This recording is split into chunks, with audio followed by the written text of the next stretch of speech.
Assalamualaikum warahmatullahi wabarakatuh. Salam dan bahagia. Saya Eko Jatmiko Totok Saputro, calon guru penggerak angkatan 7 dari SMA Negeri 1 Gondang. Izinkan saya untuk memaparkan aksi nyata saya di modul 1.4 budaya positif. Selamat menyaksikan.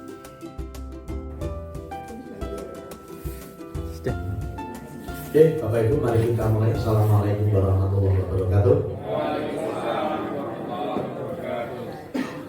Bapak Kepala SMA Negeri 1 Gondang yang kami hormati, yang dalam hal ini diwakili oleh Wakil Kepala Bidang Kurikulum Bapak Dr. Andes Sugeng Triwidodo, Bapak Ibu Guru SMA Negeri 1 Gondang yang berbahagia dan hebat, yang telah hadir pada kesempatan hari ini. Semoga puji syukur alhamdulillah, marilah senantiasa selalu kita panjatkan kehadirat Allah Subhanahu wa taala atas segala limpahan rahmat, hidayah, inayah, taufiknya kepada kita semua, sehingga pada kesempatan yang berbahagia ini kita masih diberikan kesehatan, diberikan kenikmatan untuk menjalankan tugas dan kewajiban masing-masing, sehingga benar-benar bisa memberikan manfaat, khususnya berkaitan dengan tugas kita sebagai pendidik, sebagai guru, dan sebagai warga negara Republik Indonesia pada umumnya. Bapak Ibu yang kami hormati, dalam kesempatan ini kita berkumpul di sini untuk mengikuti salah satu kegiatan diseminasi, yaitu yang dilaksanakan oleh teman kita Bapak Eko Jatmiko Totok Saputro, sarjana pendidikan di dalam program Diklat Guru Penggerak Angkatan 7 di SMA Negeri 1 Gondang. Nah, pada kesempatan yang berbahagia ini, Bapak Ibu, beliau akan memaparkan yang tentu saja nanti harus kita diskusikan sehingga menghasilkan sesuatu yang sangat bermakna, terutama sekali di dalam proses pelayanan kita kepada peserta didik. Ya. Yang dalam hal ini nanti akan mengangkat tema atau modul yaitu budaya positif. Sebagai pemaparan awal, Bapak Ibu, tentu saja kita perlu penasaran, ya, perlu bertanya apa sih budaya positif itu. Dari akar katanya, budaya merupakan sebuah kebiasaan, ya, kebiasaan yang dilakukan oleh manusia di dalam rentang waktu yang panjang, terstruktur dan masif, itu adalah budaya. Sehingga dari kebiasaan tradisi tersebut menghasilkan sesuatu yang positif juga bagi yang menjadi sasaran dari budaya tersebut. Nah, positif jelas sekali adalah sesuatu yang baik. Artinya dengan budaya positif yang akan kita bahas ini nanti, diharapkan di dalam sekolah kita masing-masing akan ada satu tradisi atau budaya sehingga mampu menghasilkan pelayanan yang positif bagi peserta didik kita. Bapak Ibu yang kami hormati dan hadirin yang berbahagia, nah seperti apakah budaya positif yang diharapkan terutama sekali di dalam proses implementasi kurikulum merdeka dan pendidikan guru penggerak serta sekolah penggerak, nanti akan disampaikan secara detail oleh beliau Bapak Eko Jatmiko Totok Saputro, dan harapan kami di dalam kegiatan yang baik ini bisa menghasilkan sesuatu yang baik. Untuk menyingkat waktu, Bapak Ibu, waktu dan tempat kami persilahkan kepada Bapak Eko Jatmiko Totok Saputro. Ada kelihatannya, kalau saya melihat ada 6 tema yang nanti akan disampaikan, yaitu yang pertama disiplin positif dan nilai-nilai kebajikan universal. Yang kedua teori motivasi, hukuman dan penghargaan dan restitusi. Yang ketiga keyakinan kelas. Yang keempat kebutuhan dasar manusia dan dunia berkualitas. Kemudian yang kelima restitusi, 5 posisi kontrol, dan yang keenam adalah restitusi, segitiga restitusi. Nah, 6 tema ini mohon untuk bisa diselesaikan karena keterbatasan waktu dan ruang.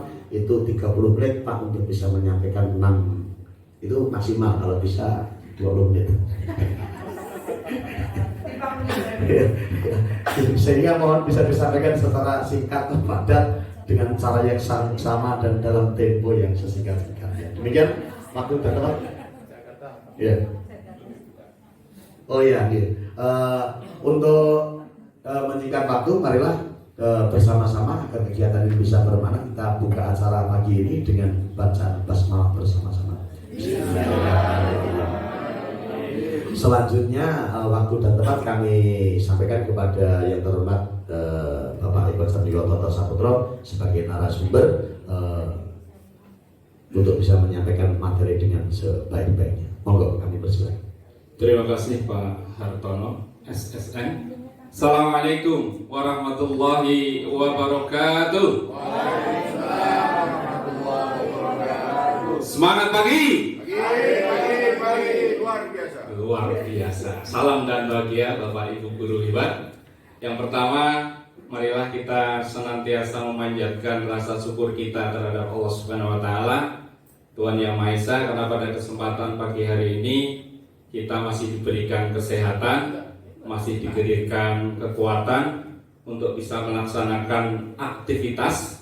Mudah-mudahan aktivitas pada kesempatan pagi hari ini, Jumat penuh berkah ini betul-betul membawa manfaat bukan hanya saya pribadi tetapi Bapak Ibu guru semuanya, dan nantinya akan bermanfaat bagi SMA Negeri 1 Gondang, dan terlepas dari itu bermanfaat bagi dunia dan akhirat kita.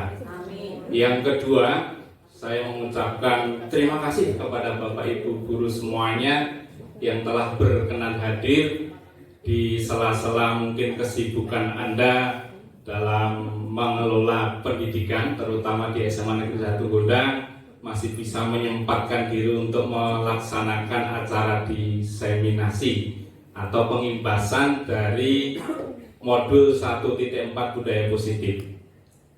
Sebenarnya saya agak kecewa. Kenapa kok agak kecewa? Karena sebenarnya kalau ini dilaksanakan lebih dari satu orang akan lebih menarik. Maka dari itu saya memberi motivasi kepada semua guru di SMA Negeri 1 Gondang yang belum mendaftar guru penggerak untuk segera mendaftar 10 Januari. Yang belum lolos baru pertama kali tenang saja. Adwiata 2 kali nggak lolos saja masih pengen mencoba untuk ketiga kalinya. Ya, apalagi ini baru sekali nggak lolos, apalagi yang belum mendaftar. Pikiran awal saya ketika daftar, ini saya terima kasih dulu ya sama Pak Hartono, Bu Santi suaminya, yang telah memberikan motivasi yang sangat luar biasa. Karena memang dari awal saya tidak berniat daftar guru penggerak. Maka pada hari itu, hari terakhir kalau tidak salah, saya ngisi seenaknya sendiri, tapi sesuai dengan format yang ada di situ malah diterima. Dan setelah saya memasuki pendidikan guru penggerak, ternyata isinya sangat luar biasa Bapak Ibu guru. Ternyata banyak ilmu yang selama ini mungkin kita belum pahami, akhirnya kita paham. Dan kita berniat untuk memajukan sekolah, apalagi dirinya sendiri. Kadang kita itu agak, kalau saya katakan mendolimi murid. Kenapa kok saya katakan mendolimi murid? Kita itu sering mengatakan, ayo Le, belajar, semangat belajar, kamu harus bisa, kamu harus belajar ini, belajar ini. Tapi diri kita sendiri ternyata zong, tidak mau berusaha untuk seperti yang dikatakan kita pada murid-murid kita. Iya enggak Pak? Kadang kita kan bersemangat ya, Le, semangat, belajar. Tapi yang ngomong jargoni, dia kan? Nggak ada usahanya. Makanya mumpung masih muda, ini banyak sekali di SMA Negeri Gondang ini ternyata generasi mudanya ya. Makanya silahkan untuk kebaikan SMA Negeri 1 Gondang harus belajar dan mau belajar. Salah satu caranya dengan mendaftar guru penggerak. Baik, karena waktunya sangat mepet, kita tidak membahas banyak tentang guru penggerak. Intinya ini kalau saya di awal-awal mengikuti pendidikan tidak jauh dari kurikulum Merdeka. Yang saya yakin akan lebih paham dari guru kelas 10 bahwa sebenarnya kita ini adalah petani, ya. Sedangkan sekolah itu lahannya, anak-anak didik itu adalah bibitnya. Namanya bibit itu kan banyak sekali berbagai model. Ada yang bibit padi, ada yang bibit kacang, ada yang bibit jagung dan lain sebagainya. Maka sebagai seorang petani, kita harus mampu mengkondisikan anak didik kita, murid didik kita itu bibit apa. Kalau bibit padi, ya harus kita rawat sesuai dengan bibitnya padi. Kalau bibitnya jagung, ya harus kita rawat sesuai dengan bibitnya jagung. Demikian juga dengan tanaman-tanaman yang lain. Dan itu ternyata di kelas kita banyak sekali bibitnya. Makanya nggak bisa klasikal seperti dulu. Ketika kita ngajar di pondoknya dipadati semuanya bibit padi, nggak bisa. Karena mereka memiliki potensi diri masing-masing. Makanya pembelajaran di kurikulum merdeka disesuaikan dengan kodrat alam, disesuaikan dengan kodrat zaman. Alam sesuai dengan karakter sekolah kita. Padi kadang kan ditanam di dataran tinggi dengan dataran rendah, caranya berbeda-beda. Zamannya pun demikian juga. Mungkin zaman kita kuliah dulu belum banyak mengenal HP, terutama yang generasi-generasi tua, Bu Santi dan seterusnya.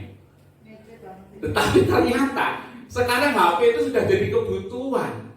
Makanya pola cara mendidiknya juga harus disesuaikan dengan kebutuhan zaman. Nah itulah yang harus dilakukan di kurikulum merdeka, merdeka mengajar itu. Baik, kita ke materi yang pertama. Kita langsung praktek terlebih dahulu Bapak Ibu Guru. Silahkan Anda dengan teman Anda, salah satu aja dulu nanti, yang kanan atau yang kiri terlebih dahulu. Yang kanan dulu coba. Yang duduk di sebelah kanan silahkan. Kalau nggak ada kertas ya ibaratkan bahwa Anda itu menggenggam secari kertas. Ibaratkan yang duduk di sebelah kanan silahkan tangan kanan ya. Ibaratkan Anda menggenggam secari kertas yang ternyata kertas tersebut sangat berharga. Sangat berharga, kemudian Anda menggenggamnya dengan sekuat tenaga, dengan penuh pemikiran supaya tidak terlepas. Dan coba yang sampingnya, samping kiri coba diganggu. Kalau buka dengan membujuk, kalau nggak bisa membujuk ngancem, menghardik, bahkan mungkin menyuap. Silahkan ambil uang boleh untuk menyuap agar yang genggam itu mau buka. Kira-kira dibuka enggak? Oh tidak. Ada yang mau membuka? Ada. Saya yakin ada yang mau membuka. Joli semen. Butika kira-kira kalau nggak mau membuka itu kenapa alasannya? Oh penting. Ini sesuatu yang sangat penting, rahasia, masa di war-warnya di kayak wong. Ini penting rahasia. Misalkan Bu Ari tadi mau membuka, alasannya apa Bu? Mesake misalnya. Oh ada suapnya, karena disuap ya. Makanya inilah yang mungkin banyak terjadi di era sekarang kita. Bahwa posisi guru sekarang itu ibaratnya mungkin gambaran kita semuanya bisa mengontrol murid.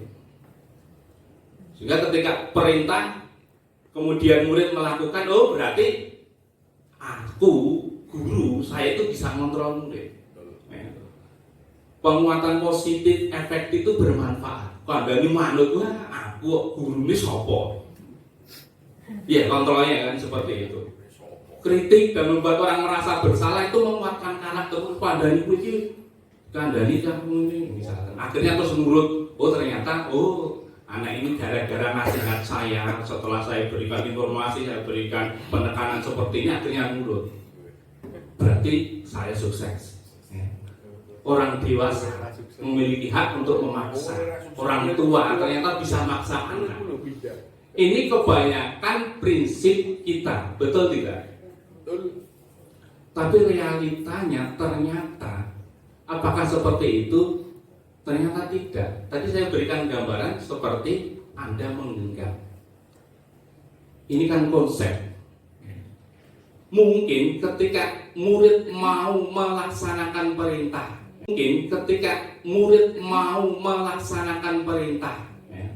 dari guru, bisa jadi dia pengen membuka itu, tetapi dirinya tidak mau dikontrol oleh yang lain. Hanya sejenak saja sebenarnya, hanya sejenak saja. Makanya konteksnya Yang kita lakukan sekarang kan stimulus respon, tidak teori kontrol. Rangsangan supaya orang atau murid melakukan sesuatu. Yang diubah apa? Yang diubah perilakunya. Tapi ketika kita mungkin menggunakan teori kontrol, yang diubah apa? Mindsetnya, pemikirannya. Itu yang akan jauh lebih berhasil daripada mengubah perilaku. Makanya Stephen bacanya gimana ini? Stephen Covey ini mengatakan bila kita ingin membuat kemajuan perlahan, sedikit demi sedikit, yang diubah apa? Perilakunya. Tapi kalau kita ingin memperbaiki cara utama, yang diubah adalah kerangka acuannya. Yang diubah apa? Paradigmanya, mindsetnya. Saya beri contoh sederhana yang paling gampang. Pak Hartono kemarin, dia hobi rokok. Ketika sakit, maka dokter mencoba mengontrol Pak Hartono dengan perilaku, oh Pak Hartono begini-begini. Akhirnya nggak ngerokok. Berapa hari Pak Hartono? 3 hari. Tapi mindset, paradigma pemikirannya tidak dipengaruhi. Sehingga setelah dia sembuh, akhirnya kan kembali pada posisi semula. Dia merokok lagi. Ini berarti memang ya, dalam konsep pendidikan kita yang harus diubah bukan perilakunya, akan tetapi pemikiran, mindset murid-murid kita, supaya itu tertanam pada dirinya, sehingga tanpa mungkin perintah yang terlalu detail mereka melaksanakan itu. Betul ya Pak Tono? Terus yang merokok saat ini? Oh Pak, ini Pak.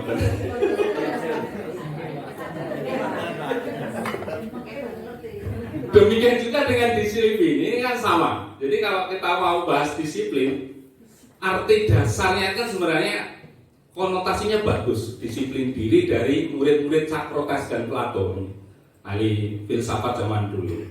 Sehingga ketika kita bicara disiplin zaman dulu, ini orang akan menggali potensinya menuju sebuah tujuan dengan apa yang dihargai. Ini kata disiplin, makna asalnya seperti itu. Tapi kalau kita bicara disiplin makna sekarang, konteks sekarang, budaya kita ternyata sudah berubah menjadi sesuatu yang dilakukan seseorang pada orang lain untuk mendapatkan kepatuhan. Hubungannya berarti dengan aturan. Sehingga ketika kita mungkin bicara disiplin, kecenderungan umumnya itu pasti dihubungkan dengan kata nggak nyaman. Ya kan? Hubungannya pasti nggak nyaman. Ketika mungkin kita pinjer terlambat berarti nggak disiplin, nggak nyaman. Padahal bukan itu disiplin itu. Saya tidak mencoba menghina itu. Setelah pinjer kemudian pulang ke rumah, oh itu nggak disiplin misalkan. Padahal bukan itu. Itu perilaku. Tapi kalau kita sudah tertanam mindsetnya, pemikiran kita bahwa disiplin itu adalah suatu tanggung jawab pada diri kita sendiri, maka terlambat dan tidak terlambat, ada orang atau tidak ada orang, ada penghargaan atau tidak ada penghargaan, pasti akan dilakukan. Ini hubungannya juga dengan pembelajaran yang kedua, kan sudah kedua Pak Anton, bukan ngantuk Pak. Ke teori motivasinya itu. Motivasi manusia jelas ada yang melakukan sesuatu itu untuk menghindari ketidaknyamanan, hukuman. Dan orang dipangkas TPP-nya, gak dipotong. Kan ada, itu berarti motivasi eksternal. Dan saya yakin ada dan banyak itu. Ya, ketika melakukan pinjer, mungkin melakukan pinjam-pinjam itu karena supaya tidak dihukum. Hukumannya apa? Dipotong TPP. Ada yang ingin mendapatkan imbalan. Imbalan itu sederhana, mungkin dari penghargaan dari pimpinan. Oh, luar biasa, selalu datang pagi, motivasi eksternal. Tapi yang paling penting sebenarnya, dan itu juga harus kita hubungkan nanti dengan murid-murid kita, adalah motivasi disiplin secara internal. Menghargai diri sendiri, menjadi insan sesuai dengan harapan kita. Ini yang jarang ditanamkan kepada diri kita, apalagi anak didik kita.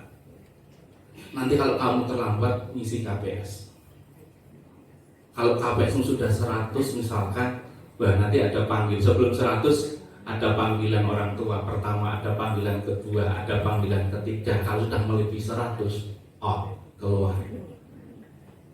Maka motivasi anak ketika dia sekolah, kepatuhan, takut, disiplinnya nggak ada sama sekali. Kalau sudah keluar nggak ada. Demikian juga dengan mengerjakan PR, kamu tidak mengerjakan PR seperti ini, seperti ini, seperti ini. Kalau kamu terlambat seperti ini, seperti ini. Tapi tertanam mindset pemikirannya itu belum ada sama sekali. Maka motivasi anak ketika dia sekolah, kepatuhan, takut, disiplinnya nggak ada sama sekali. Kalau sudah keluar nggak ada. Demikian juga dengan mengerjakan PR, kamu tidak mengerjakan PR seperti ini, seperti ini, seperti ini. Kalau kamu terlambat seperti ini, seperti ini. Tapi tertanam mindset pemikirannya itu belum ada sama sekali. Nah, inilah yang perlu kita ubah sedikit demi sedikit. Ini butuh proses. Karena ini sudah mengakar ya Pak Tom, sudah mengakar, membudaya pada diri kita, membudaya di sekolah kita, sehingga kalau ini tidak kita ubah sedikit demi sedikit, rumit, sulit. Salah satunya mungkin dengan memperbanyak guru yang menjadi guru penggerak. Itu salah satunya. Karena cuma satu, misalkan saya Bu Sarti dengan Pak Eko nantinya yang akan berbuat saya sama dengan seperti saya, yang lainnya tidak akan banyak terpengaruh. Tapi misalkan 50% di SMA Negeri Gondang itu daftar guru penggerak, mindset pola pikirnya sudah berubah, gampang melaksanakan itu. Tapi kalau cuma 1-2 agak rumit, agak sulit. Sampai di sini sudah dipahami ya. Sekarang kita ini yang mungkin nanti banyak terjadi perdebatan. Terutama mungkin guru bimbing nanti mungkin bisa memberikan gambaran-gambaran penghargaan. Ternyata menurut Mas Alfi Kons ya, penghargaan itu sebagai satu bentuk hukuman. Sependapat mau betul? Oh, belum sependapat. Ketika kita memberikan penghargaan kepada murid itu ternyata menurut Alfie Kons itu dikatakan bahwa penghargaan itu merupakan satu hukuman. Makanya di situ disebutkan bahwa penghargaan berlaku sama dengan hukuman. Dalam arti meminta atau membujuk seseorang melakukan sesuatu untuk memenuhi suatu tujuan tertentu dari orang yang meminta atau membujuk. Dorongannya eksternal dan akan ada faktor ketergantungan. Makanya menurut Alfikon ini ada nanti pengaruh jangka pendek, ada pengaruh jangka panjang dari penghargaan. Di situ disebutkan penghargaan itu menghukum, penghargaan menghukum nanti. Entah. Penghargaan itu mengurangi ketepatan. Penghargaan itu tidak efektif. Penghargaan itu merusak hubungan. Kayak selingkuh yang merusak hubungan. Ternyata penghargaan itu juga ada yang merusak hubungan. Penghargaan menurunkan kualitas, penghargaan mematikan kreativitas, penghargaan mengurangi motivasi intrinsik. Ini teorinya. Saya mempersilahkan Anda sependapat atau tidak dengan teori ini. Yang pasti kita berikan ya penghargaan di sekolah kita ya Pak ya. Ketika mungkin ada orang yang mendapatkan ranking paralel 1, 2, 3 ternyata dipanggil di depan. Itu ternyata penghargaan itu menghukum. Nah, coba kita cek. Ya, gak kandung. Pengaruh jangka pendek dan jangka panjang. Penghargaan efektif jika kita menginginkan seorang melakukan sesuatu yang kita inginkan dalam jangka waktu pendek. Itu efektif. Jika kita menggunakan penghargaan lagi dan lagi, maka orang tersebut akan bergantung pada penghargaan yang diberikan serta kehilangan motivasi dari dalam. Nah, kita kembali ke tadi, motivasi dari eksternal tadi, yang internal dari dalam itu. Tujuannya apa? Sekolahnya boleh penghargaan, apa boleh ilmu? Tapi kalau mindsetnya sudah ada penghargaan, tidak ada penghargaan, itu saya tetap akan belajar, maka dia akan berusaha. Jika kita mendapatkan penghargaan untuk melakukan sesuatu yang baik, maka selain kita senantiasa berharap mendapatkan penghargaan tersebut, kita pun menjadi tidak menyadari tindakan baik yang kita lakukan. Ini kalau istilahnya itu, kalau sholat niatnya selain dari Allah itu. Berarti kan seperti itu.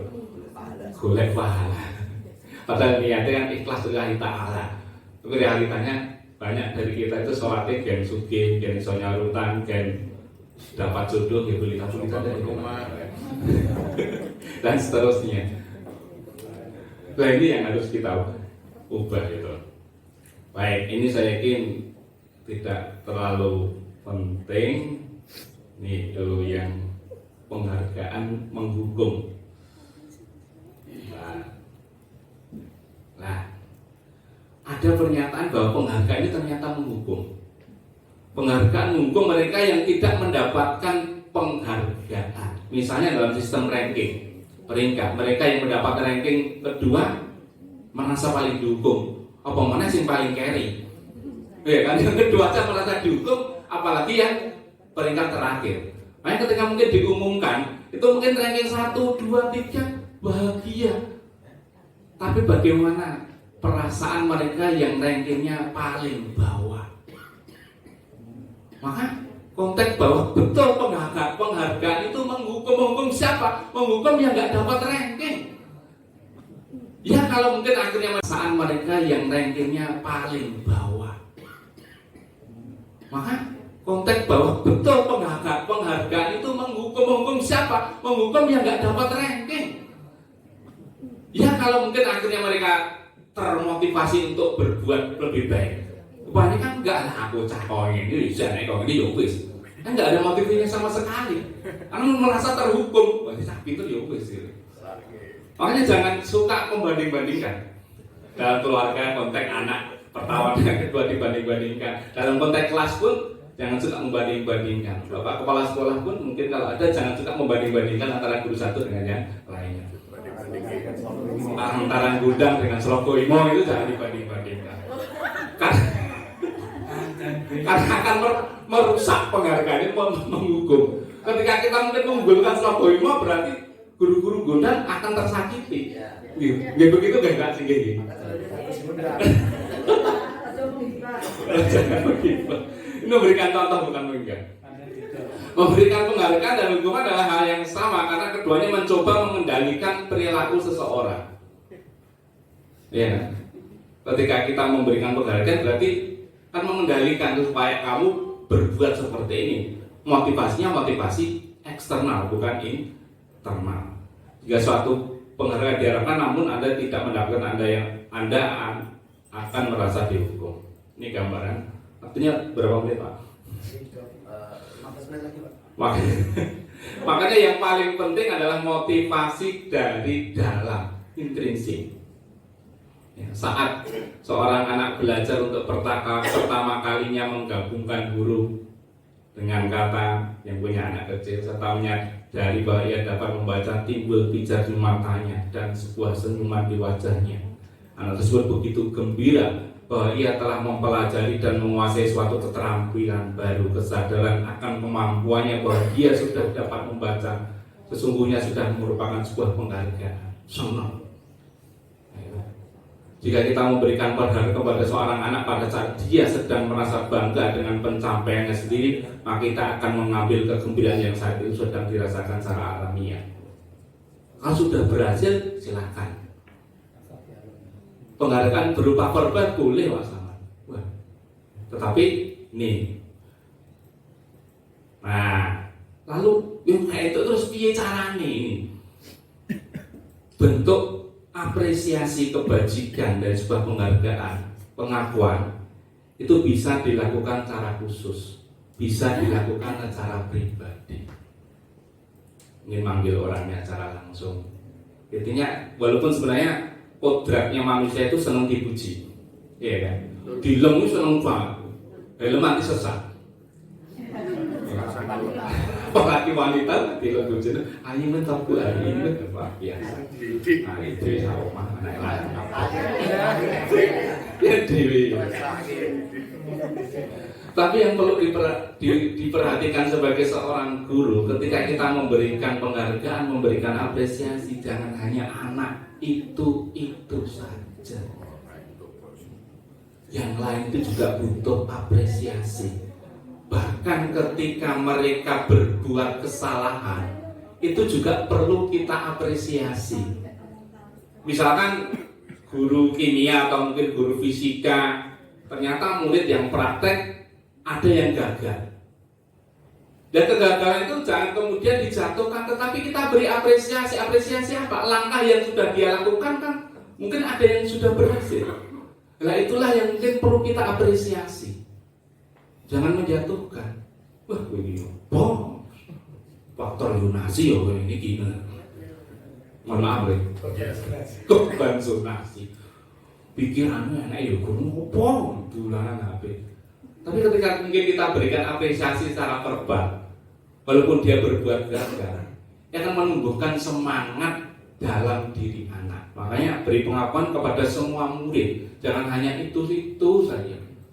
Jadi kayak menghargai guru Safa, SC, liane enek. Sing kaya sapa kae? Iya. Tah lanang sing di kan kuniti apa? Bareng lah, gak pernah padahal bareng itu dari tingkat kesopanan luar biasa ya. Nah itu harus diberi penghargaan. Nyamannya mau saka setia. Nah ini, karena potensi murid itu bermacam-macam. Makanya penghargaan pun jangan hanya dilihat itu ya bisa jadi mungkin muridnya nggak pandai dalam kimia, tetapi kan mungkin dia pandai dalam berbahasa, berpuisi. Potensinya seperti itu. Kalau dulu Lionel Messi itu disuruh menjadi ahli matematika dulu loh ya, maka sampai sekarang dia nggak iso matematika, nggak iso bal-balan. Tapi karena Lionel Messi itu kemudian dia menyalurkan bakatnya pada bola, matematika gak iso gak apa-apa. Tapi ternyata dia jadi pemain terbaik dunia, mengangkat piala dunia. Karena disesuaikan dengan potensinya. Maka jangan paksakan. Makanya tadi saya sampaikan di awal, kita sebagai seorang petani jangan memaksakan bibit jagung kok dirawat. Oh ya bibit jati ora iso. Duren ditanggal ning beda. Iso, Pak. Tapi kan bisa perkara mati lah ngerti. Ya kakean. Makanya ini terutama yang kelas 10 jangan memaksakan. Karena potensi anak beda-beda. Ninya potensi ini juga ya wis gak apa-apa, Pak. Karena potensinya itu. Kembangkan saja. Penari internasional. Nah, mungkin jadi penari, koreografer dan seterusnya. Oke, baik.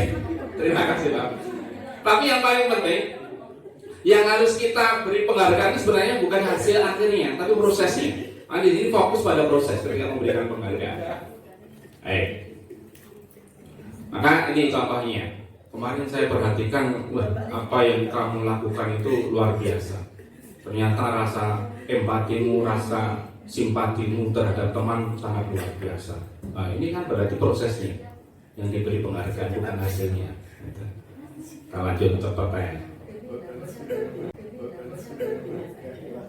Nah ini ternyata kita ke hukuman dan konsekuensi. Ini Pak Iman, hukum baru datang. Hukuman dan konsekuensi. Kita itu banyak menerapkan hukuman dan konsekuensi kepada anak didik kita. Nah ini saya percepat saja, ya, karena sebenarnya ini akan menebak dari waktunya.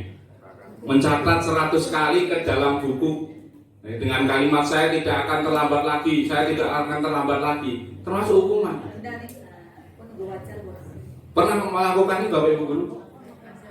Mungkin Pak Indra pernah melaksanakan dulu. Berarti karena saya merasa dulu pernah menghukum Pak Indra gitu. Gak apa-apa, karena belum tahu dulu Mas. Ya gak apa-apa. Gak perlu juga ya Mas, ya gak perlu. Dulu belum merdeka. Dulu belum merdeka. Lari mengelilingi lapangan basket 2 kali karena terlambat hadir. Hukuman Pak Iwan. Ya. Murid diminta untuk push up 15 kali karena tidak menggunakan masker. Hukuman. Ada yang lebih bagus, menghatikan kertas tugas teman yang telah dicoret-coret, konsekuensi. Mereka membersihkan tumpahan air di meja tulis karena tersenggol pada saat belajar, itu konsekuensi, karena aturannya harus seperti itu. Makanya ada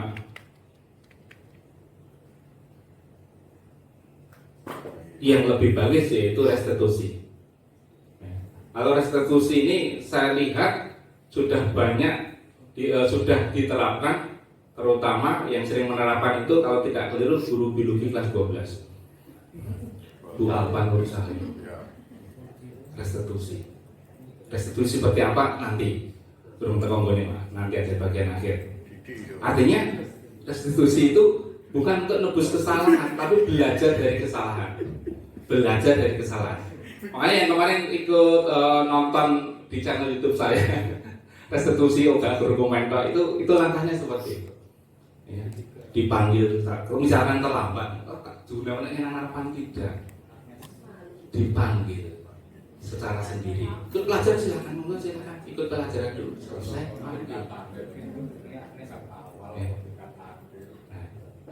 Kamu terlambat tadi seperti kenapa dan seterusnya. Coba menggali alasannya. Kemudian solusi itu yang memberikan bukan gurunya. Solusinya yang memberikan siapa? Muridnya. Kalau kamu terlambat hari ini, besok kira-kira terlambat lagi enggak? Enggak. Caranya gimana? Oh, caranya seperti ini Pak. Kapan kamu mau laksanakan? Siap dengan konsekuensinya, siap dengan tanggung jawab Anda. Oh, siap Pak. Enteng gampang aja. Nggak perlu emosi, tekanan darah tinggi. Tapi perlu juga sebenarnya seperti itu, seperti Pak Iman, seperti Pak Yati, seperti Pak Mana. Tepuk tangan dulu Pak Iman. Perlu dibutuhkan juga. Tapi ini cuma pola pikir yang lebih bagus ternyata menggunakan restitusi. Ya, ubah mindset itu agak rumit gitu. Makanya dikatakan di tabel ini, ya, hukuman itu termasuk identitas yang gagal. Yang berhasil apa? Yang berhasil adalah konsekuensi dan yang lebih bagus adalah restitusi. Kalau konsekuensi itu hanya sifatnya netral. Tapi kalau restitusi itu lebih positif. Makanya hukuman sesuatu yang menyakitkan. Karena ketika mungkin kita melakukan, saya yakin murid akan merasa tersakiti, apalagi dibengoi di depan banyak orang. Harga dirinya turun. Kalau konsekuensi ya sesuatu yang harus terjadi. Karena memang peraturannya seperti itu, maka ya harus dilaksanakan. Lagi restitusi otomatis itu yang kita lakukan mulai hilang apa ya Pak? Dari diskusi. Baik, langkah awal yang perlu kita lakukan apa? Yang pertama mungkin kita membuat kesepakatan atau keyakinan kelas. Peraturan ini kan saya apa? Ngopo gak peraturan? Mengapa perlu keyakinan kelas? Tadi saya sampaikan kalau peraturan itu arahnya biasanya ke motivasi ekstrinsik, konsekuensi. Tapi kalau sudah menjadi sebuah keyakinan dan itu sudah dipahami, tertanam dalam pola pikir murid, sehingga motivasinya adalah motivasi intrinsik. Makanya silakan nanti di tahun depan semester 2 kalau mau melaksanakan silahkan dia tiap kelas coba gali keyakinan kelas. Ini kira-kira mana Pak? Yang termasuk keyakinan kelas yang mana? Yang hijau atau yang putih? Tulisan. Sing hijau apa sing putih? Sing keyakinan. Tulisannya kabeh kesepakatan, tapi salah satu itu sebenarnya keyakinan. Keyakinan itu sifatnya lebih abstrak, lebih umum. Berarti yang putih ya benar. Kalau kita kesepakatan kan datang tepat waktu, mengucapkan salam. Apabila terlambat 5 menit ngisi kas 5.000. Apabila ini kan kesepakatan. Akan lebih bagus kalau kita ubah menjadi sebuah keyakinan kelas. Kami siswa kelas 12 MIPA 5 harus saling menghargai. Nah, untuk menghargai mungkin nanti penjabarannya banyak sekali. Kesepakatan dari murid-murid semuanya. Dan ketika mungkin itu dilanggar keyakinan tersebut, konsekuensinya, solusinya siapa yang nyari? Muridnya sendiri. Yang menentukan muridnya sendiri, karena itu keyakinanmu. Kalau keyakinanmu itu kamu langgar, maka konsekuensi solusi permasalahan itu ya kamu sendiri.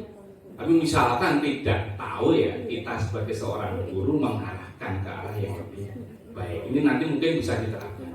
Ini saya yakin sudah banyak yang menerapkan ya Bapak Ibu.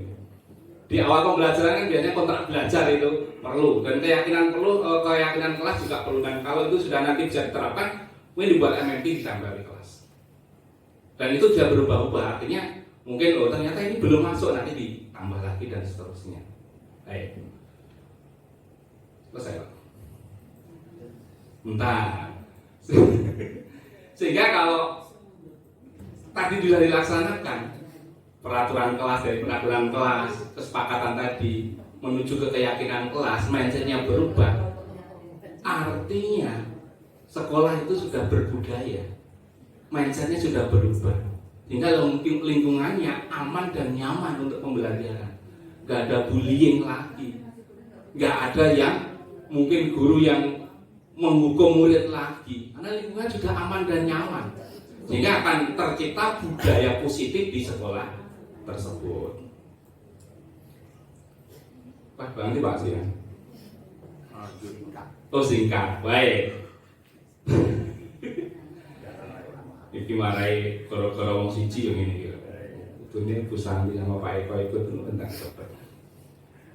Karena orang melakukan, karena orang murid melakukan hidup, ada kebebasan, ada kesenangan, ada penguasaan. Jangan misalkan ketika Anda mungkin ngajar di kelas kemudian kok murid melakukan sesuatu, bermain dan seterusnya, berarti dia nggak senang. Kebutuhan hidup, kesenangannya tidak dipenuhi ketika Anda ngajar, makanya dia melakukan kegiatan-kegiatan yang membuat dirinya senang. Makanya itu perlu penanganan menggunakan segitiga restitusi, dan kita introspeksi diri loh, kok muridku nanti gak senang dengan pelajaran itu, kira-kira apa masalahnya? Nah ini yang perlu kita cari. Nah ini sekarang introspeksi pada diri kita. Kita sebagai seorang guru, posisi kita itu sekarang atau selama ini sebagai penghukum, pembuat rasa bersalah, sebagai teman, sebagai pemantau, atau sudah sampai pada level manajer. Penghukum jelas sering menghardik, nunjuk-nunjuk, nyakiti, nyindir. Itu berarti posisi kita adalah sebagai penghukum. Pembuat rasa bersalah, berceramah. Seharusnya kamu seperti ini, kamu gak kasihan ya sama ibu kamu gak kasihan ya sama papa, kamu gak kasihan seperti saya sebagai ibu guru. Berarti pembuat rasa bersalah.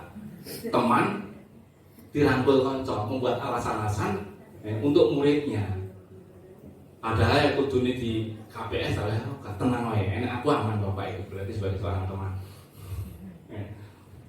Pemantau. Kalau pemantau berarti dirinya, posisinya menerapkan aturan yang sudah diberlakukan di sekolah. Ayo ngisi KPS kamu, karena kamu sudah melanggar aturan seperti ini. Dan yang paling tinggi levelnya adalah manajer, dengan penanganan sebagai segitiga restitusi. Ya. Saya terakhir Pak ini segitiga restitusi. Saya putarkan video aja Pak, biar lebih paham. Video ini kok hilang Mas?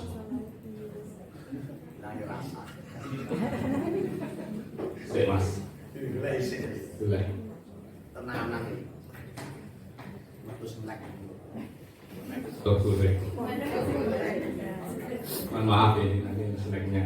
Mohon maaf Pak Yati, selamat datang. Baik. Terakhir saya putarkan yang mungkin sudah nonton di PRM, saya yakin banyak yang belum nonton.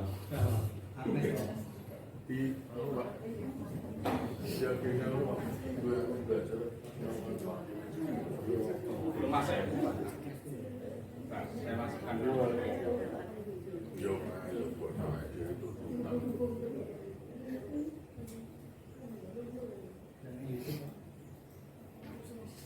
Sabar.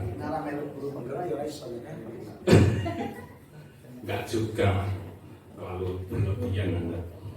Tetap bisa.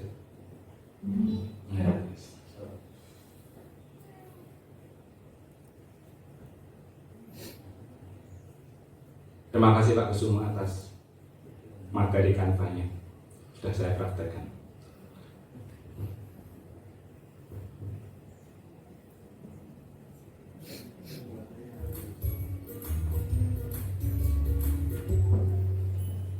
Salam dan bahagia Ibu dan Bapak guru hebat. Pada video kali ini kita akan membahas tentang salah satu program disiplin positif yang diterapkan di lingkungan sekolah yang dikenal dengan nama restitusi.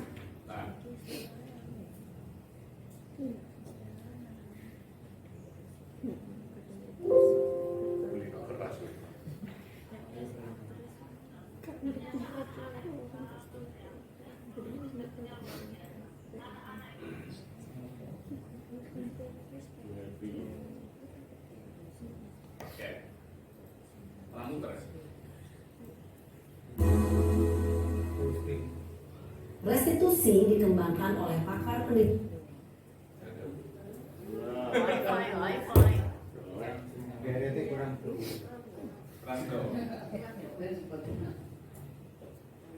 Sambil tunggu Pak, mungkin di selingan coba.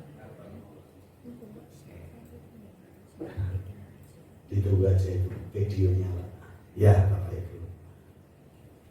Durasi berapa menit Pak videonya Pak? Pak, Ya. boleh menanggapi sebentar. Boleh silakan. Diungkapkan. Waktunya 2 menit ya. Terima kasih. Sebenarnya pemaparan yang disampaikan Pak Toto ini merupakan refleksi akhir tahun bagi kita, terutama dalam menerapkan kedisiplinan. Di sini ada segitiga restitusi. Kalau kita lihat segitiga restitusi itu berfokus pada wali kelas. Proses pendisiplinan pertama ada di kelas. Nah, saya kira itu sangat bagus sekali kalau nanti diterapkan ke depan sebagai sebuah sistem. Jadi proses pendisiplinan ini kalau sistemnya tidak berjalan itu juga omong kosong. Sehingga saya agak represif, agak keras. Biasanya karena anak itu sudah 3 kali lebih melanggar. Seperti kemarin yang terakhir masalah anak pindahan sudah 6 bulan kok tidak punya badge sama sekali dari Senin, Selasa, Rabu, Kamis dan seterusnya. Karena apa? Karena wali kelas tidak mengingatkan. Jadi proses segitiga restitusi itu nanti kalau diterapkan akan bagus sekali dan saya mungkin tidak akan seperti kemarin-kemarin lebih represif. Jadi untuk ke depan mungkin saya lebih melunak, tidak akan seperti itu. Karena apa? Proses pendisiplinan ini adalah sebuah sistem. Sistem itu ada elemen-elemennya, ada wali kelas, ada BK, kemudian ada juga yang lain-lainnya, ada kesiswaan dan seterusnya seperti itu. Jadi ini sebagai pembelajaran bagi kita siswa. Terima kasih. Ya, terima kasih Pak Iman. Terima kasih Pak Iman. Luar biasa, tepuk tangan mungkin buat Pak Iman. Memang benar apa yang disampaikan Pak Iman bahwa refleksi dan evaluasi itu sangat penting sekali dan memang pendidikan itu sebuah dinamisasi. Artinya memang tidak bisa stagnan. Sehingga mungkin pola A itu pada 10 tahun yang lalu masih relevan, tapi mungkin tidak relevan lagi di zaman sekarang. Nah, apa yang relevan di zaman sekarang itu mungkin 10 tahun ke depan juga sudah tidak relevan lagi. Itulah pendidikan dan benar apa yang disampaikan Pak Iman bahwa sistem itu memang terdiri dari beberapa instrumen yang saling terkait dan saling mendukung. Kalau hanya satu instrumen saja yang mungkin ditekankan, ya itu juga impossible, nggak mungkin berhasil. Maka mari kita nanti bersama-sama seiring dengan implementasi kurikulum Merdeka, kita mencoba untuk membuat sebuah formula yang paling tepat dan cepat bagaimana agar semua sistem bisa berjalan sebagaimana mestinya. Tepuk tangan, matur nuwun Pak Iman. Terima kasih Pak Iman. Tapi yang perlu saya garis bawahi sebenarnya ini poinnya bukan hanya ke wali kelas Pak Iman, jadi semuanya bisa terlibat dalam segitiga restitusi. fokusnya ke wali kelas. Makanya nanti mungkin bisa buka di PMM segitiga restu. Tapi langkahnya yang pertama jelas menstabilkan identitas ini ya. Jadi membuat anak yang merasa gagal itu berbuat salah menjadi positif terhadap dirinya sendiri, nggak malah jadi jatuh. Makanya kan bisa melakukan dengan kata-kata berbuat salah itu hal yang manusiawi. Bapak juga sering berbuat salah. Tidak ada manusia yang sempurna. Kan berarti menstabilkan identitasnya. Bapak Ibu juga buat salah, kita pasti bisa menyelesaikan permasalahan ini. Bapak Ibu tidak tertarik untuk mencari siapa yang benar, siapa yang salah, termasuk kamu. Nggak ngorek-ngorek kesalahan, nggak seperti itu. Langkah pertama. Dan nanti bisa dilanjutkan dengan langkah kedua, validasi. Ya. Membantu murid mengenali basic kebutuhan dasar yang ingin dipenuhinya. Kamu bisa saja kan melakukan hal yang lebih buruk, tetapi kamu tidak melakukannya. Kamu pasti punya alasan. Kamu kok melakukan tindakan seperti itu, kira-kira alasannya apa? Kira-kira tindakanmu itu salah toh? Betul. Kan berarti kan validasi. Kemudian angka yang terakhir jelas, dia akan menanyakan keyakinan yang mungkin sudah terbentuk di awal. Yang tadi saya sampaikan, kalau di awal kita semuanya sudah menyepakati sebuah keyakinan kelas, kembali keyakinan sekolah, ya kira-kira nilai keyakinan apa yang kamu langgar? Itu kira-kira sudah sesuai dengan kesepakatan kita. Kalau kamu melakukan itu, kira-kira solusi yang terbaik untuk kamu apa? Dan seterusnya. Ini sebenarnya langkah yang bisa kita lakukan untuk segitiga restitusi. Suaranya Kak Lotu Mas. Tentang nanti buka sendiri. Maka pendidikan Dair Gosen berlandaskan pada teori kontrol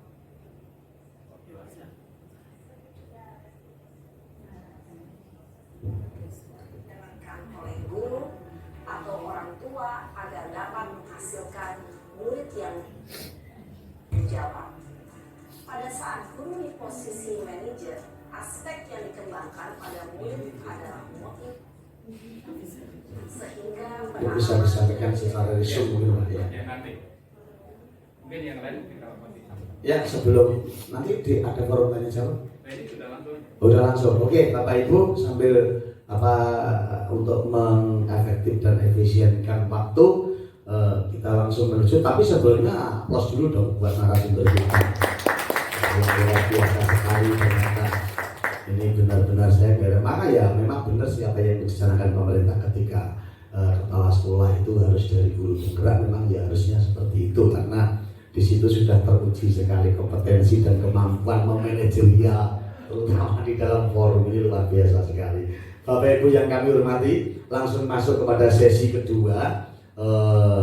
Apa yang telah disampaikan oleh Bapak Eko Jatmiko, namun sebelumnya juga sedikit perlu kami menyampaikan juga kalau Pak Toto mungkin memberikan pembinaan kepada Bapak Ibu terkait mari semangat untuk ikut lagi daftar lagi guru penggerak atau calon pengajar praktek. Beliau adalah jabatannya pembina, jadi sudah bulan 4. Kalau saya nggak membina, tapi saya hanya ele-ele saja Bapak Ibu bahwa begini, ini sesuai dengan perjalanan hidup saya. Aku biar tukang panja boleh Pak Rahmat ya, manja terus mau saya urip jadi panja biasanya supaya jadi PNS, akhirnya jadi guru pertama di Ponorogo 5 tahun itu dengan bersusah payah seperti itu. Dan ketika kita sudah digondang itu, maka kemudian saya bentuk komitmen dalam diri saya.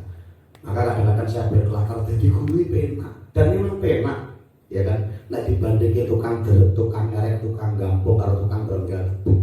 Karena dan lucu sekali ketika kita sudah berada di tempat yang paling nikmat dan menjadi tujuan kita, dengan konsekuensi tentunya ketika kita daftar itu kan menjalankan tugas dengan sebaik-baiknya.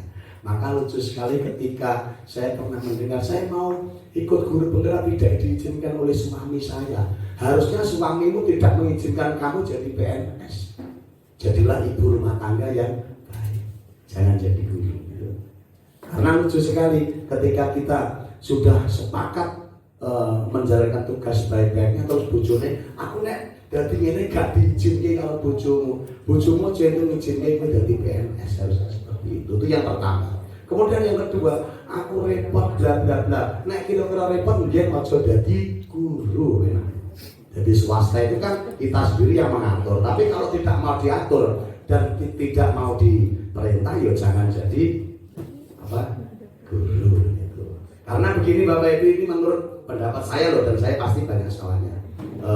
Sesuatu itu kalau kita mengingkari apa yang sudah menjadi kesepakatan kita kan, ya dosa juga.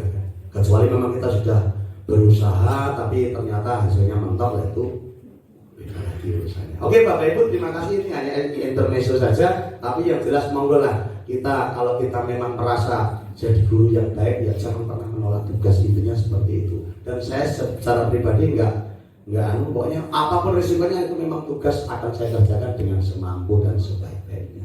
Terima kasih. Intermezzo langsung saja dua pertanyaan saja ya Pak Toto, karena ibu-ibu setelah kompetisi dalam sebuah goreng itu mungkin bahannya setelah mampu. Dua pertanyaan, satu dari ibu-ibu, satu dari Bapak Pak Iman. Jadi sudah tanya, sudah tidak boleh tanya lagi. Monggo dari Bapak dulu, Pak Sugeng atau Pak Indra atau Pak Seman, monggo terkait dengan permasalahan budaya positif yang harus kita canangkan di sekolah kita. Ada 6 item tadi yang sudah disampaikan oleh narasumber kita yang luar biasa. Monggo bisa salah satu, kami persilakan semoga dulu. Pak Sugeng, Pak Sugeng atau gue. Assalamualaikum warahmatullahi wabarakatuh. Waalaikumsalam warahmatullahi Terima wabarakatuh. kasih narasumber Bapak SPD luar biasa. Di guru penggerak ternyata luar biasa betul ya. Senang lagi kepala sekolah.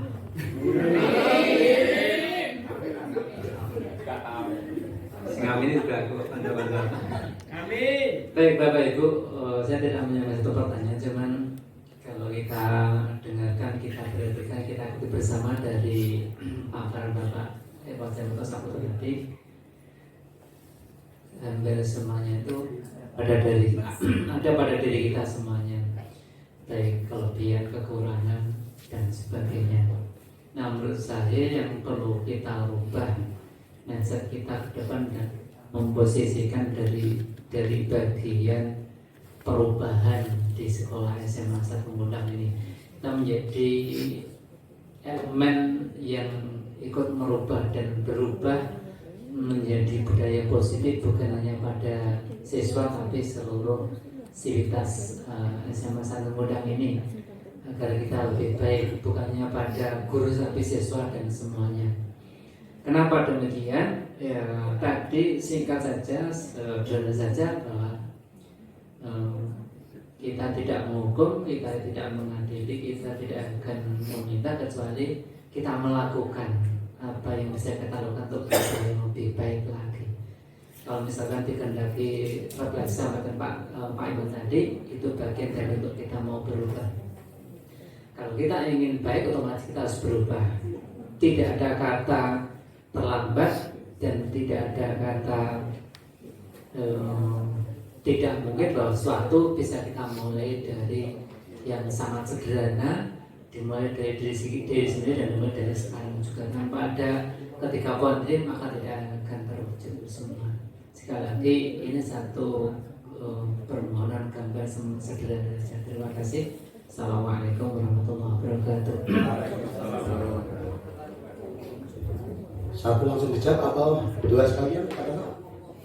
Ya, apa itu yang dijawab? Oh, ya dari ibu-ibu mungkin, tapi jangan Bu Santi sudah biasa tanya yang lain. Bu BK mungkin, ya dari BK karena ini materinya jelas sekali saya melihat sangat bersentuhan dekat dengan tugas-tugas BK dan STP 2K ini untuk membentuk budaya positif. Monggo Bu Karisma atau mungkin Bu Estu ya. Apa ya tanya?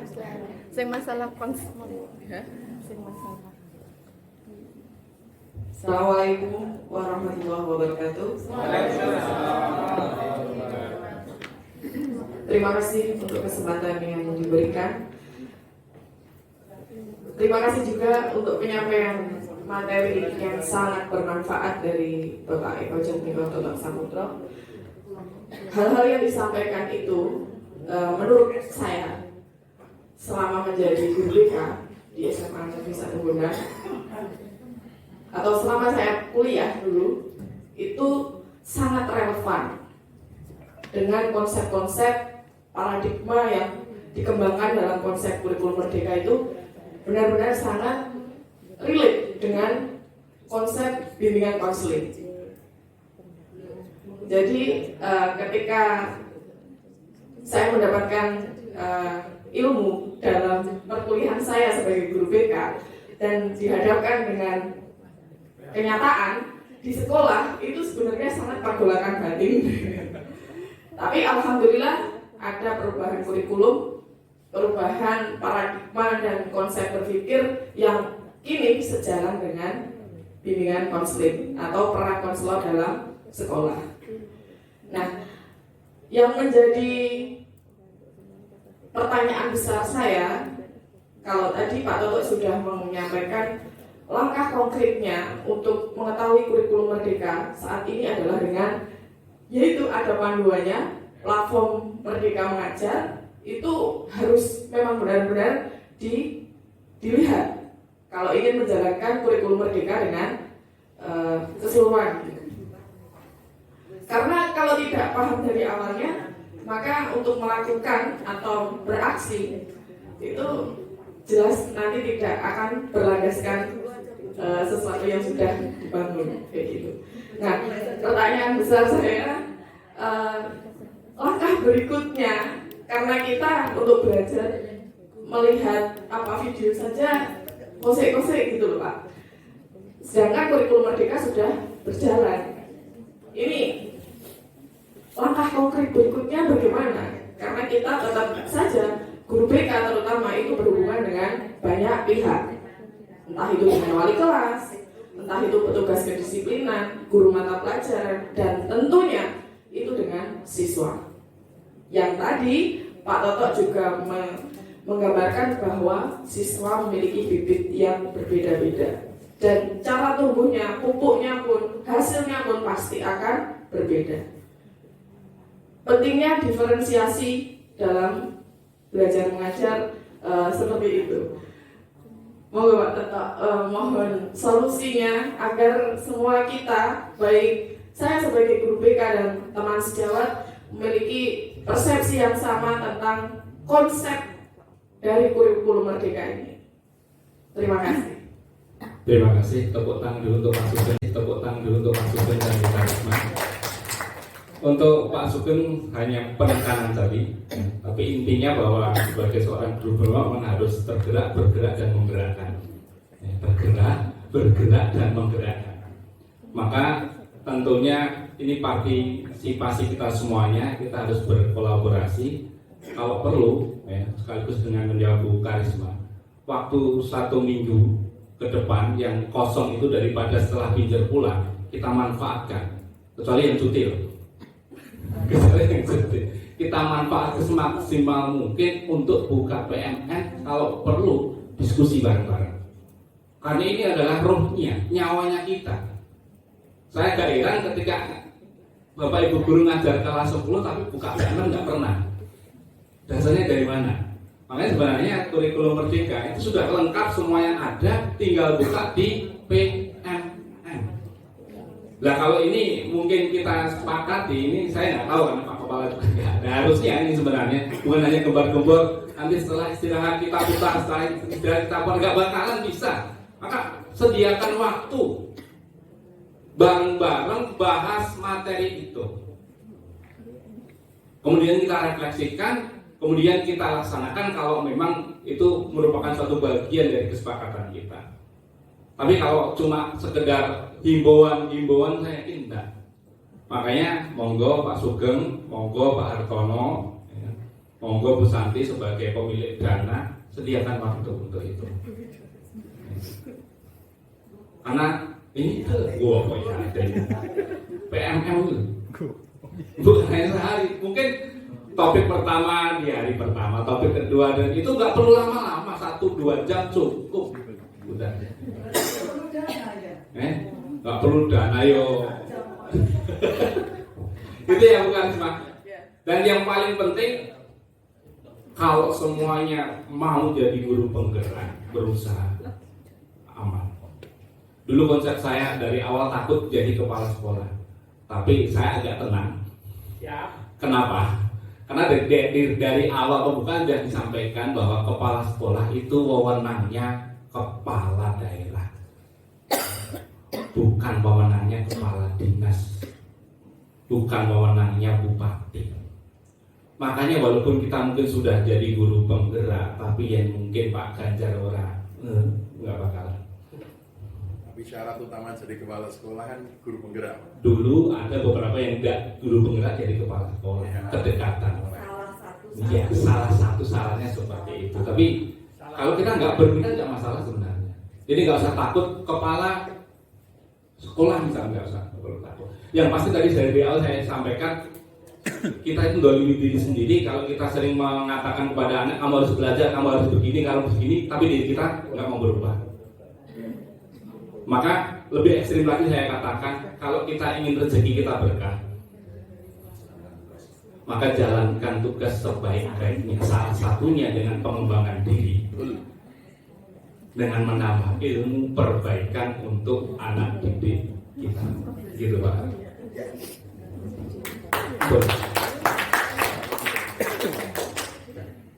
Ya, mungkin ada yang lain. Salah masa sebetulnya. Ya, satu pertanyaan lagi, monggo. Ya, mungkin Pak Wisnu. Bentar Pak. Closing statement mungkin dari Kuasa Pak. Kalau dulu penggerak. Ibu tangannya udah berat. Satu lagi, biar nggak takut jadi guru penggerak. Guru penggerak itu tidak serumit PG. Tidak serumit PPG. Jadi mungkin dalam satu minggu paling Google Meet-nya itu cuma 2 kali. Ya, 2 kali itu pun waktunya sore. Tergantung jadwalnya, biasanya setelah jam 1 gitu biasanya. Itu pun cuma 2 jam. Tugasnya pun tidak dikejar deadline seperti PPG. Waktunya cukup lama, ya kan? Sehingga nggak perlu khawatir. Pokoknya kalau kita sudah tahu Canva wis, tugas wis babat gampang, sampai gitu. Ya Pak, sahabatku semua nanti. Siap jadi guru penggerak semuanya nih, Bapak Ibu guru? Siap. Dan sepuh-sepuh Pak Saman pengajar praktik, Pak Sugeng pengajar praktik, Bu Nani pengajar praktik. Yang senior bukan sepuh, yang senior. Bu Alfa pengajar praktik, yang muda-muda harus jadi guru penggerak. Closing dari Anda. Terima kasih luar biasa sekali Bapak Eko Satrio Saputra yang telah memaparkan materi budaya positif di sekolah. Ternyata menurut saya dan apa yang telah kita jalankan banyak sekali hal-hal baru yang tentu saja ini merupakan sebuah tantangan dan tanggung jawab kita. Terutama sekali sebenarnya tanggung jawab kita adalah merubah budaya Bapak Ibu. Merubah budaya itu tidak semudah yang dibayangkan seperti membalikkan telapak tangan, karena yang pertama jelas sekali butuh kesadaran dari diri sendiri, ya. Dari diri sendiri, seperti salah satu pepatah, mari kita merubah dunia ini dimulai dengan merubah diri kita masing-masing. Insya Allah kalau semua orang berpikir dan berkonsep seperti itu, tidak akan ada sesuatu yang sulit. Dan yang kedua tentu saja membutuhkan daya dukung dari semua pihak. Tapi kita harus yakin, hakul yakin, ainul yakin bila perlu bahwa kita semua bisa untuk mewujudkan menjadi menyelenggarakan pendidikan yang terbaik di dalam melayani masyarakat sesuai dengan kebutuhan belajar guru kita. Jadi konsepnya sekarang jangan sampai yang butuh mengajar itu kita, tetapi pembelajaran kita sesuai dengan kebutuhan belajar siswa. Terima kasih Bapak Ibu, mungkin demikian apa yang sudah kita sampaikan. Sekali lagi aplaus, tepuk tangan buat narasumber kita yang luar biasa. Karena semua materi dan semua sesi sudah terlaksana dengan sebaik-baiknya, marilah kita tutup acara ini dengan bacaan Alhamdulillah bersama-sama. Alhamdulillahirobbilalamin. Saya selaku pembawa acara, mohon maaf yang besar-besarnya apabila ada tutur kata yang kurang mengenakan di penggali Bapak Ibu semua. Terima kasih. Wassalamualaikum warahmatullahi wabarakatuh. Terima kasih Bapak Ibu semuanya. Terima kasih.